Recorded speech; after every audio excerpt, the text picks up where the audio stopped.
Bienvenidos, gracias por conectarse a su clase de reparación y mantenimiento. Vamos a iniciar, ¿verdad? Con la clase del día de ahora, leyendo pues este pasaje, ¿verdad? Que nos tocaría esta semana, que se encuentra en el libro de Gálatas 5, 22 al 23, más el fruto del Espíritu es amor, gozo, paz, paciencia, benignidad, bondad, fe, mansedumbre, templanza. Contra tales cosas no hay ley. Esta va a ser una serie, ¿verdad? Que se llama Frutos del Espíritu, donde vamos a ir viendo cada semana una palabra, ¿verdad? De los frutos del Espíritu. Comenzamos con la primera que es amor, ¿verdad? Sería, de acuerdo a eso, pues el primer fruto del Espíritu. Recordando que esto, ¿verdad? Se refiere a los frutos que da el Espíritu Santo en aquel creyente, ¿verdad? Eh, Al momento pues de ir, digamos, evolucionando en su acercamiento, en su vida espiritual. Bueno, vamos a ir al material de hardware, ¿verdad? Que nos ha quedado pendiente de desarrollar una parte. Em, Esto tiene que ver con ya la estructura propiamente del disco duro, ¿verdad? Y aquí está la definición de lo que vendría siendo a qué es a lo que le llamamos plato, a qué se le llama pistas y a qué se le llama sectores, ¿verdad? Dentro de lo que es un disco duro. Les había compartido, ¿verdad? Hace un momento unas fotografías, ¿verdad? Que no sé si las vamos a alcanzar a ver el día de ahora, pero si no, pues ya las van a tener para la siguiente clase. Para irnos ubicando a nivel físico, digamos, de lo que estamos hablando, o qué es todo eso, voy a mostrarles acá lo que vendría siendo un disco duro, ¿verdad? Ya internamente. Entonces pueden ver ahí, ese es el plato, ¿verdad? Y pueden ver que prácticamente es como un espejo. Aunque ese está un poco sucio de lo que se ha manipulado, ¿verdad? Está un poquito sucio, pues, pero por ahí podríamos estar observando que esto es básicamente el disco duro. Entonces, hay ciertos elementos de los que vamos a ir describiendo a continuación que tienen, digamos, este plano físico, pero hay otros que no, que tienen un plano, digamos, más lógico o que no lo podemos observar quizás a simple vista.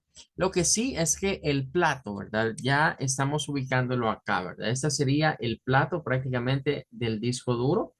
Luego nos habla de pistas, ¿verdad? Son canales dentro del plato, son como círculos concéntricos. Esos obviamente no los alcanzamos a ver nosotros acá, ¿verdad? Porque esto pues está diseñado de una capa, un revestimiento que ya adelantábamos, es casi como estar viendo un espejo, ¿verdad? Hay sectores, ¿verdad? Que se denominan unidades de almacenamiento. Eso vendría siendo, digamos, los componentes internamente dentro de lo que es el disco duro, plato, pistas, sectores.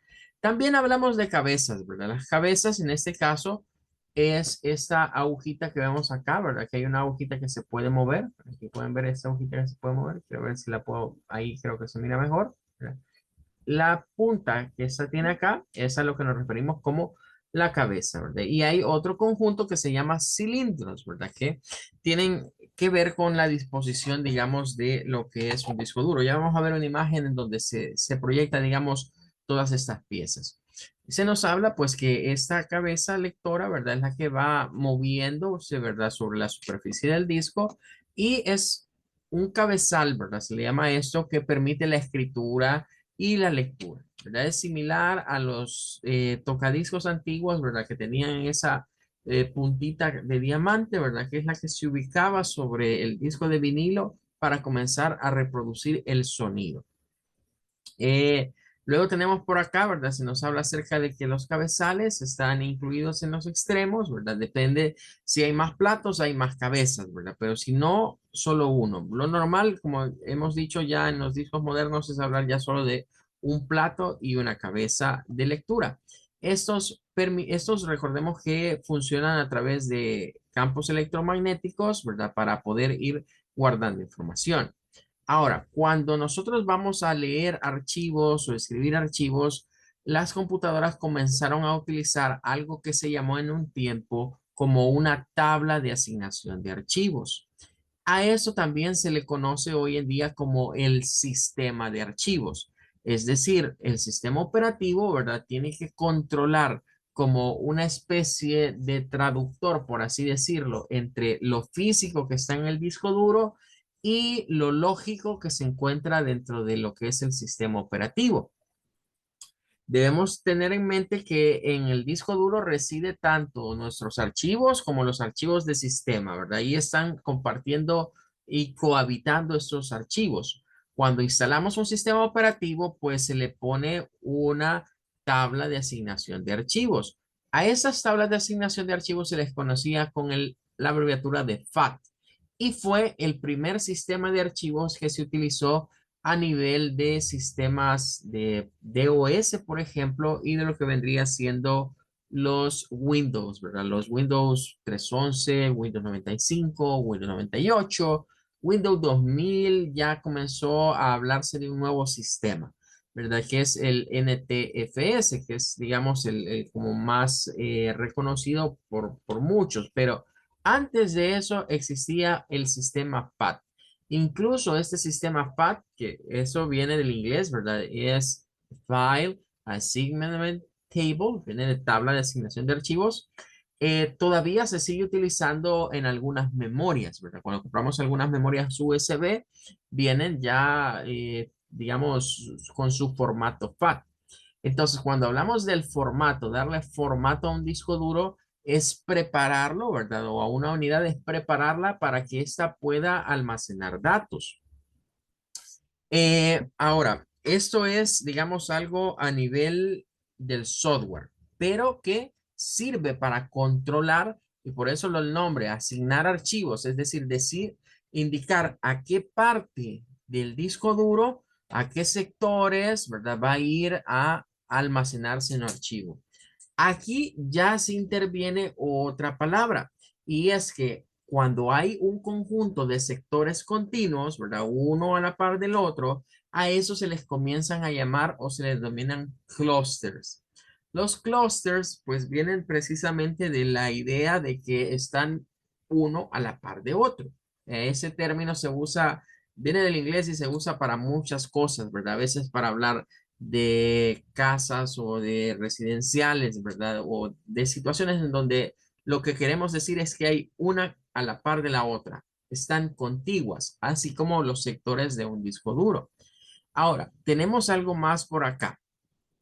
Nos habla acerca de que un archivo, ¿verdad? Puede estar distribuido entre muchos clústeres, pero que esté separado a lo largo de varios platillos. Eso en la idea de que hubiesen varios platillos, pero hoy en la actualidad ya sabemos que es un solo platillo y en ese se van a almacenar. Pero si el archivo es de un tamaño muy grande, pues entonces va a utilizar varios de esos clústeres para poderse almacenar. Por otro lado, ¿verdad? Nos menciona por acá el material de que la FAT se encarga de llevar el registro, ¿verdad? De que ese archivo en dónde está localizado. Porque cuando lo accesamos, el sistema operativo, ¿verdad? Es el que reconoce a dónde está alojado. O sea, el disco duro, aunque nosotros lo vemos como un plato, para el sistema operativo, más que un plato, es como una especie de archivo, ¿verdad? Es como un archivero donde están las gavetas y dentro de las gavetas hay pequeñas divisiones, ¿verdad? Hay como folders que separan y dentro de esos folders están páginas, ¿verdad? Entonces, una idea similar es la que se utiliza para la parte lógica. De ahí es de donde viene la idea que en los sistemas operativos hablamos de carpetas, o que en inglés se le dicen folders, y hablamos de files, ¿verdad? Que en español le decimos archivos, pero se refiere a ese concepto, ¿verdad? O sea, el concepto de esos gabinetes, de esos archivos metálicos donde habían varias gavetas, donde dentro de las gavetas habían incluso esos folders que traían unas o folios, ¿verdad? Que traían unas pestañitas así como para poderlos correr, ¿verdad? Y ir buscando el documento que necesitemos. Eso se llevó a las computadoras y de ahí vienen estos términos ya a nivel, repito, del sistema operativo. Aunque FAT fue, digamos, de las primeras o de las es el sistema de archivos más extendidos, existen otros, ¿verdad? Por ejemplo, los sistemas operativos del lado de Unix y sus derivados, ¿verdad? Llámense Linux o incluso el mismo MacOS, ¿verdad? Que es un pariente lejano de, digamos, de los sistemas Unix, utilizaron otros sistemas de archivos, ¿verdad? Como el EXT. Que lo que hacen es preparar al disco duro para almacenar información, ¿verdad? Ese es cuando decimos que algo se va a formatear, se refiere a eso, a preparar a nivel lógico, ¿verdad? Cómo se van a almacenar los datos ya a nivel físico. Bueno, hay algo más por acá, ¿verdad? Creo que con esto terminaríamos este material para quedarnos ya viendo nada más los otros aspectos más prácticos. Se nos habla, ¿verdad? De que el disco duro eh, utiliza pues el magnetismo, ¿verdad? Utiliza el magnetismo para almacenar información. Debemos tomar en cuenta, ¿verdad? Que por lo tanto, los discos duros, cuando hay cortes de energía continuos, los discos duros magnéticos son los que más sufren daño, ¿verdad? Porque la agujita que estábamos viendo hace un momento, cuando se da el corte de energía, genera a veces pequeñas descargas, ¿verdad? Debido a la fluctuación de voltaje y luego cuando regresa la energía. Y esas situaciones son las que al final de cuentas pueden terminar dañando incluso a nuestros discos duros. En tal sentido es que se aconseja que en esas zonas donde quizás la energía la cortan muy seguido, es bueno tener un regulador de voltaje o un UPS, ¿verdad? Que nos proteja nuestra máquina, sobre todo el disco duro si es magnético. No significa que el de estado sólido tampoco no pueda sufrir daños por eso, ¿verdad? Al contrario, también puede sufrir daños. Bueno, pero aquí tendríamos la estructura, ¿verdad? Del disco duro, el plato que está girando a una velocidad constante, lo que denominamos, ¿verdad? Como la aguja y el cabezal, ¿verdad? Que tiene la oportunidad, digamos, de moverse, ¿verdad? Como en una línea, ¿verdad? Acá, sobre esta parte. Entonces, él puede hacer este movimiento, ¿verdad? Desde lo que es la parte, el borde externo hasta el borde interno y regresar y regresar. Y claro, el plato está girando constantemente, ¿verdad? Hay un giro que se realiza de forma constante. Veamos ahora. Eh, Hay algo aquí importante. Comenzamos a hablar de una unidad que se dice tiempo de búsqueda. El tiempo de búsqueda es lo que un disco duro tarda en encontrar un archivo, ¿verdad? Es algo bien sencillo. Pero estas velocidades, ¿verdad? Están relacionadas a, o sea, qué tan rápido lo encuentra. El tiempo que se tarda va relacionado a las RPM. Ya habíamos mencionado que los discos duros, ¿verdad? Internamente tienen revoluciones por minuto. El motor, ¿verdad? Que permite el giro del disco está girando a ciertas RPM. Ahora, claro está, también depende en mucho del sustrato con el que se haya creado la capa magnética que está sobre el disco, ¿verdad? Eso también tiene que ver. Ahora, los discos duros, pues magnéticos, no se va a negar, eso no podemos decir que no es cierto, ¿verdad? Son más lentos, ¿verdad? Para encontrar información comparados con los discos duros de estado sólido. De eso no podemos negarlo en ningún instante. Lo que sí, ¿verdad? Se pone en contrapeso es el hecho de la durabilidad el disco duro. Entonces ahí uno tiene como ese balance. Quiero que mi computadora sea muy rápida, pues utilizo la tecnología nueva. Y va a ser muy rápida, pero usted sabe que esos discos duros, su vida útil ya está marcada, ¿verdad? Ya está prácticamente decidido que se va a arruinar rápido.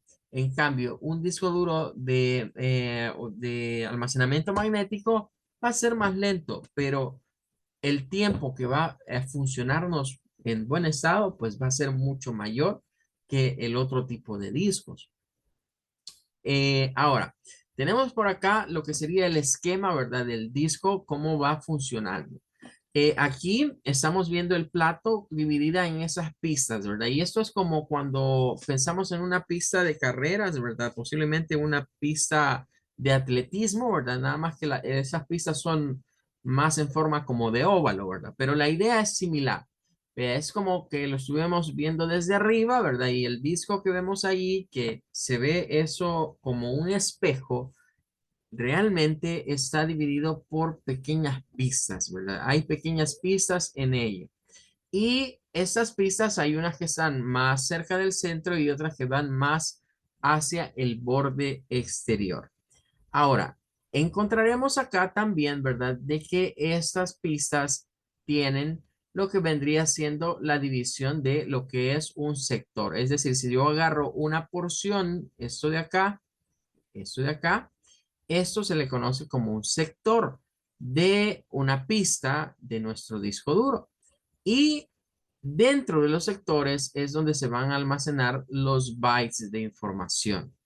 Ahí se guardan esas colecciones, digamos, recordemos que los bytes, estamos hablando que son 8 bits. Aquí estamos hablando 8 bits, eso es un byte. Entonces significa que en el sector, ¿verdad? Se va a ir a almacenar la información más pequeña, ¿verdad? Que podemos contener en el disco duro. Eh, Ahora, aquí hay una característica que se incorporó a los discos duros. De ahí es que como esto está girando, el disco duro está girando todo el tiempo, había un desgaste que se daba en los motores más que todo. Y con el tiempo, pues terminaban arruinándose los discos duros. Sucede que no todo el tiempo los sistemas operativos están leyendo información del disco duro. Hay momentos que sí, hay momentos que no.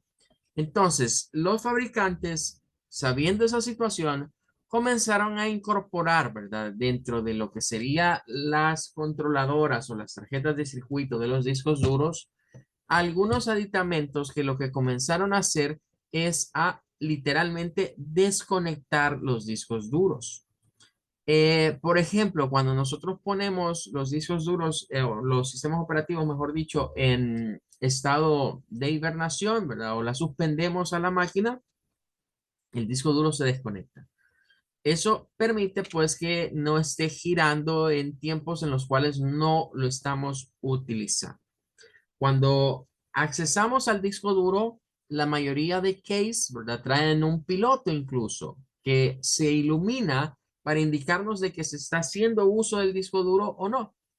Cuando cargamos un archivo, comienza a iluminarse. Cuando guardamos información, comienza a iluminarse. Entonces, hay momentos en los que no vamos a ver que eso se ilumina. En esos tiempos, ¿verdad? El disco duro no necesita estar siempre girando, ¿verdad? Puede pausarse, pero debemos de saber que esa es la principal situación que hace que el disco duro de una computadora, ¿verdad? Con almacenamiento magnético se desgaste ese giro constante. Bien, ahora, en cuanto a los tipos de discos, aquí se hablan de los más antiguos, ¿verdad? Habíamos dicho que vamos como de los más antiguos y luego vamos a hablar de los más nuevos. Aquí nos hablan de los canales IDE, ¿verdad?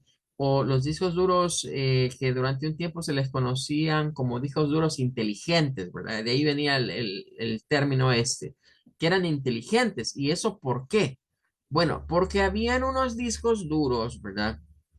Previos a estos, los más viejitos, esos discos duros tenían un código que se llamaba PIO, a veces le decían los PIO, ¿verdad? PIO, le decían a estas, pero estos discos duros que eran antes de la tecnología IDE tenían una situación y es que no podían ser autodetectados por la computadora. Si ya hemos conectado un disco duro a la máquina, pues sabemos que hoy es automático, los parámetros que se cargan hoy son automáticos, pero cuesta creer, ¿verdad? Que durante un tiempo no era automático, sino que si yo conectaba un disco duro en la computadora, tenía que saber una serie de características para irlas a configurar al BIOS. Y de hecho, algunos BIOS tenían guardadas unas configuraciones previas de acuerdo al tamaño. Entonces, se hacía una de dos cosas. O yo me iba a la viñeta de los discos duros acá y comenzaba a revisar los sectores, las cabezas, los cilindros que el disco duro tenía y en el BIOS comenzaba a meter esos datos. Y el BIOS automáticamente me iba a cargar la capacidad de ese disco duro. Y ahí ya lo dejaba yo configurado. La otra era ir viendo se le llamaba configuraciones guardadas y habían unos números. Entonces a veces iban del 1 al 25, del 1 al 30 y uno iba buscando de esas configuraciones cuál pegaba con las características de mi disco duro. Entonces era complicado, digamos, el hecho de tener que ir viendo esas configuraciones, ¿verdad? Entonces todos estos tenían ese problema, ¿verdad? Tenían ese problema. Pero luego, ¿verdad? Llegaron ya los discos duros IDE, ¿verdad? Con una tecnología que se comenzó a llamar UDMA. DMA, eso de DMA y UDMA tenía que ver con el hecho de que los discos duros, al igual que el resto de las piezas o los componentes de la máquina, para la información tenían que pasar. En ese tiempo, la información tenía que pasar por memoria. Perdón, para llegar a la memoria tenía que pasar por el microprocesador. Eso hacía que las máquinas se volviesen más lentas. Entonces comenzaron a sacar algunos discos duros. Primero se llamaban discos DMA. Eso de DMA viene de acceso directo a la memoria RAM. Eso significaba acceso directo a la memoria. Eh, que era una tecnología, ¿verdad? Que buscaba hacer que si yo tenía información en el disco duro, que esa información para accesarla, para guardar información, el disco duro no tuviera que pasar por el microprocesador. Los datos no tuvieran que ser procesados, digámoslo así, por el procesador, sino que de un solo pudieran llegar a la memoria RAM o de la memoria RAM escribirse de una sola vez al disco duro.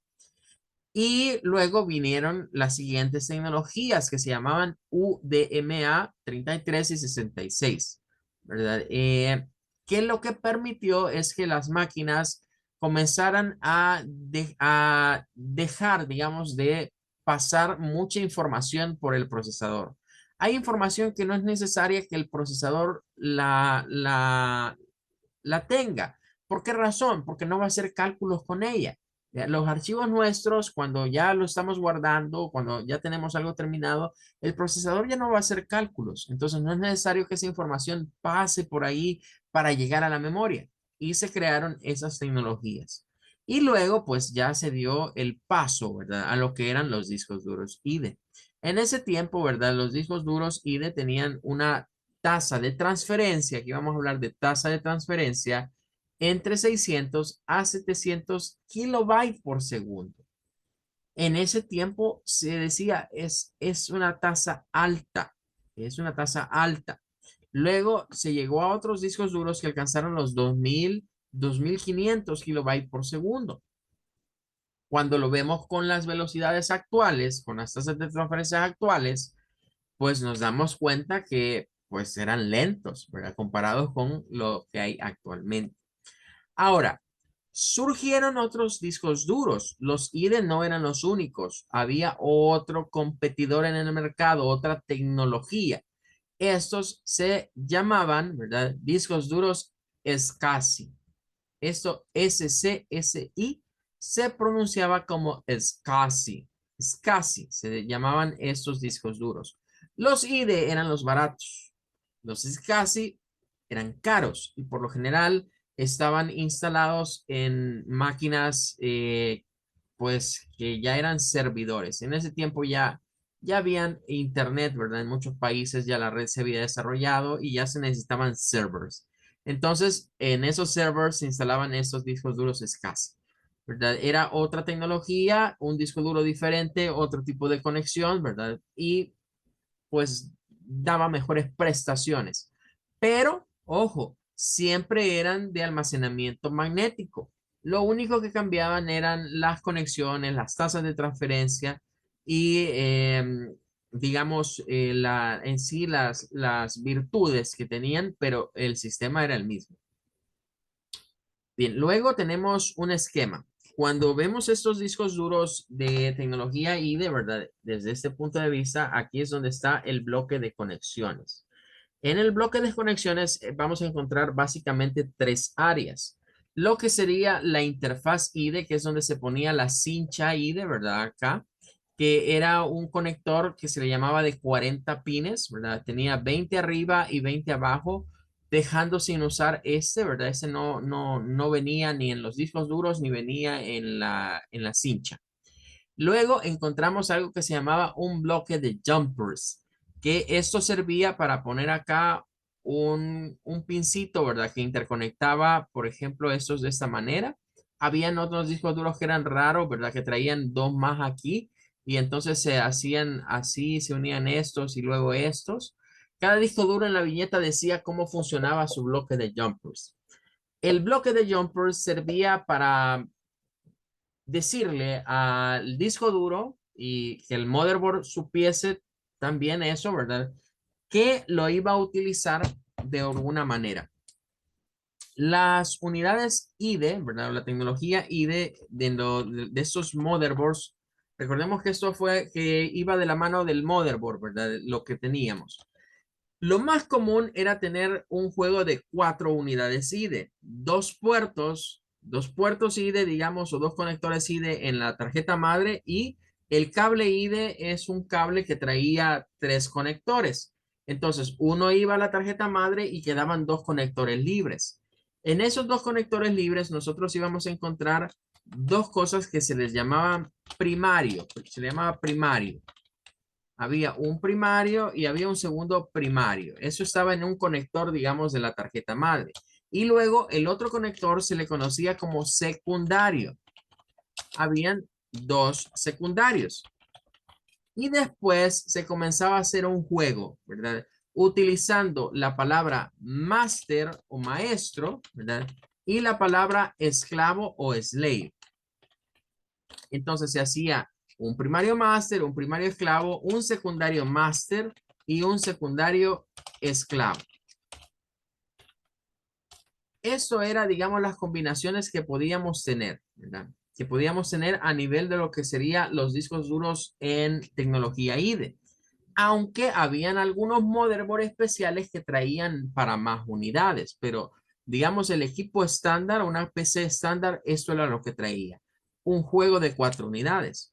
En esas 4 unidades yo podía tener 4 discos duros, si así lo quería, podía tener 2 discos duros, podía tener un disco duro y una unidad óptica, una unidad de CD-ROM. Podía tener 2 discos duros y un CD, podía tener un CD, un quemador y un disco duro, como el usuario quisiera llenar esos 4 espacios. Y también como el case le diera, ¿verdad? Porque habían unos case que aunque parecía que traían para más cosas, pues realmente no podíamos poner más cosas, ¿verdad? O sea, si el motherboard no me daba esas prestaciones, pues esa cosa nada más me iba a agarrar 4 unidades.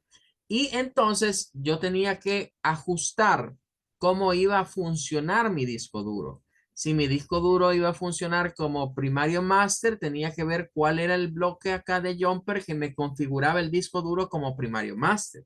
Si lo iba a usar como esclavo, tenía que seleccionar cuál de estos era el esclavo.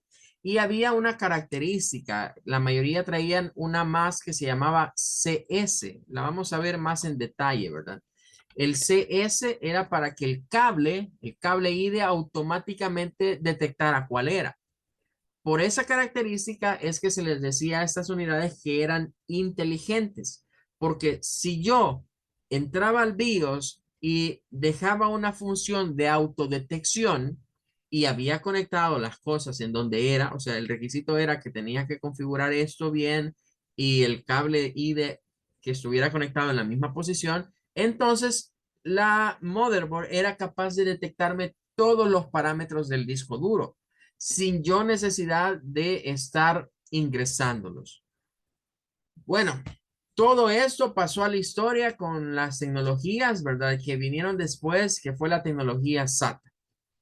Ya con la tecnología SATA, pues ya no era necesario andarnos fijando si estaba aquí, si estaba allá, ya que los SATA lo que traen es una numeración, de ahí donde está el 1, el 2, la unidad 3 y las que traiga, digamos, la motherboard. ¿Verdad? Esto solo era para la tecnología IDE, ¿verdad? Que había que tener esas precauciones en cuanto a las conexiones. Claro, si yo no configuraba bien esto y ponía, por ejemplo, aquí era el máster, pero yo venía y lo conectaba en el esclavo, lo que sucedía es que la computadora no me detectaba el disco duro.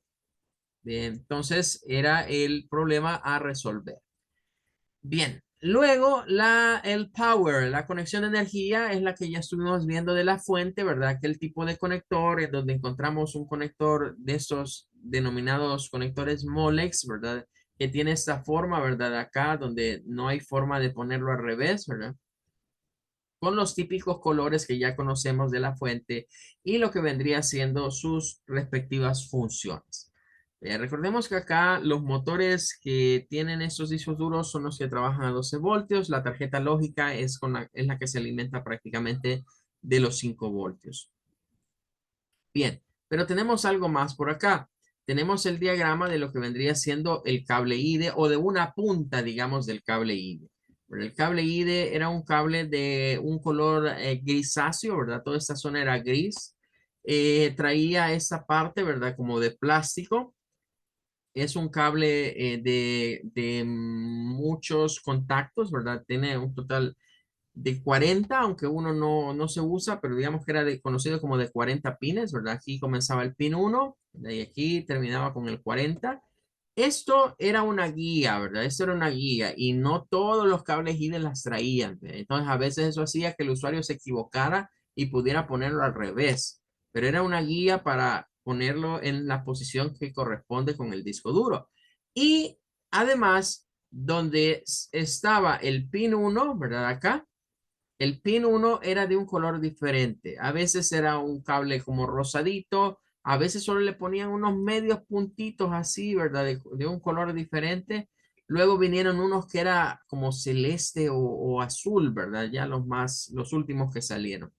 El cable IDE era un cable que su característica, digamos, vamos a enseñar uno, ¿verdad? Pero para ir adelantando, se dividía en tres partes. Pónganle ustedes que estos son los conectores, ¿verdad? Los conectores que estamos hablando. Entonces, el cable IDE venía de esta manera. Venía dividido en tres partes y encontrábamos nosotros lo que era acá, ¿verdad?